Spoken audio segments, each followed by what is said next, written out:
समस्त किसान भाइयों को मेरा नमस्कार। मैं वीरपाल गंगवार आज आपको कुछ जानकारी देने की प्रयास कर रहा हूँ। जानकारी में किसान संबंधी गन्ना की बात करेंगे। वैसे तो हमारा देश एक कृषि प्रधान देश है। इस देश में अनेकों फसल उगाई जाती हैं, जैसे गेहूँ, धान, मक्का, ज्वार, गन्ना इत्यादि।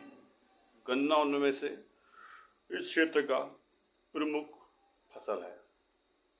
किसान भाइयों, लगातार मैं देख रहा हूँ गन्ने की फसल में दिन प्रतिदिन समस्याएं पैदा होती जा रही हैं, समस्याएं आती जा रही हैं। इन समस्याओं से निपटने के लिए किसान भाई लगातार नियंत्रण दवा डाल रहे हैं, जैसे कि गन्ने का लाल सड़ रोग। इसका प्रकोप दिन प्रतिदिन बढ़ रहा है। इस साल की स्थिति में अगर देखा जाए तो ये साल बहुत ज़्यादा समस्या पैदा हुई है। बहुत सारे गन्ने सूख गए। रोग के प्रभाव के कारण गन्ने की जो पैदावारी है वो बहुत ज़्यादा डिफेक्ट हुई, बहुत ज़्यादा पैदावारी अच्छी नहीं मिल पाई, जिसके कारण गन्ने किसान को नुकसान ज़्यादा हुआ है।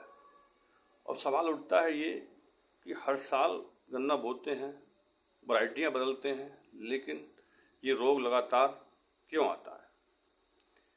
तो रोग आने का कारण है कि रोग जो आते हैं वो आपके 3 प्रकार से आते हैं।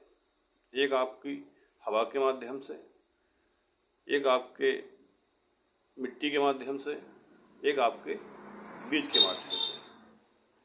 हवा के माध्यम से तो हम कुछ नहीं कर सकते, मौसम का बदलाव रहता है, उतार चढ़ाव रहता है। लेकिन जो मिट्टी के माध्यम से आते हैं या वैसे आते हैं, उन्हें हम रोकने का प्रयास जरूर करेंगे। लगातार दवाइयाँ किसान डाल रहा है, पर कोई फ़ायदा विशेष नहीं मिल पाया।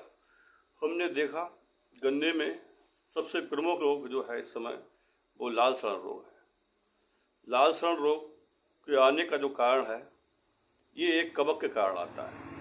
कवक जो है उसका नाम है क्लाइटोटाइकम फ्लेक्टम कवक। कवक जितने भी ये रोग हैं, उनको एक बार जब आ जाएं तो ख़त्म नहीं किया जा सकता, बस उन्हें रोका जा सकता है। तो रोकने के लिए लगातार प्रयास कर रहे हैं।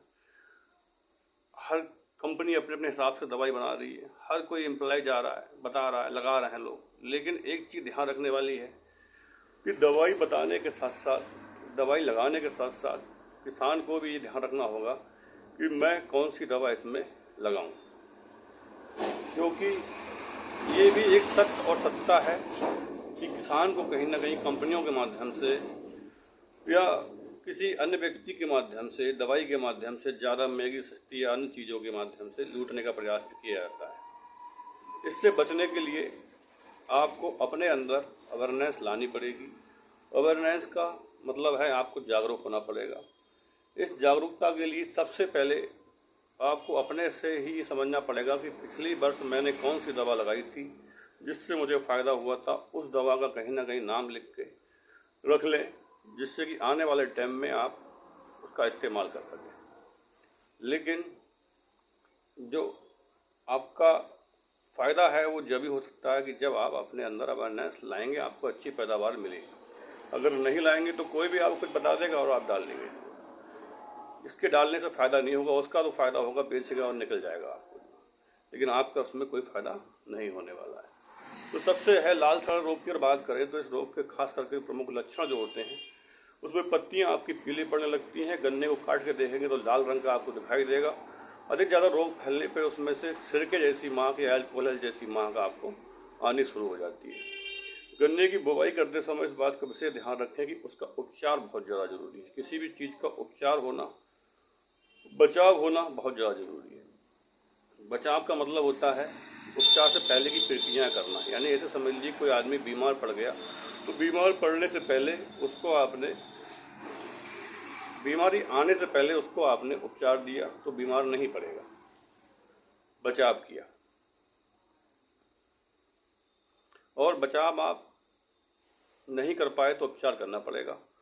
उपचार में ऐसा भी होता है कि बच भी सकता है और नहीं भी बच सकता है। इसलिए जितने भी ये फंगस वाले रोग हैं, इन्हें आप केवल रोक सकते हैं, इनको ख़त्म नहीं कर सकता किसी भी दवा के माध्यम से। सबसे पहले गन्ने की जब बुवाई करें तो गन्ने की बुवाई करने से पहले उसमें क्या करें, जो गन्ना काटते हैं उसको 3 पोई का काटें, 3 से 2 पोई आपकी होनी चाहिए।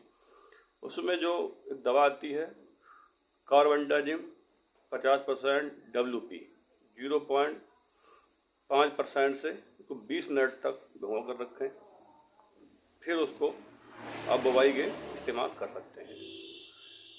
कार्बेंडाजिम के साथ साथ और भी दवाइयाँ हैं जो मार्केट में रहती हैं अवेलेबल, जो अच्छी कंपनियाँ हैं उनकी आप ले सकते हैं, वैसी दिक्कत में नहीं है उपचार करने के लिए।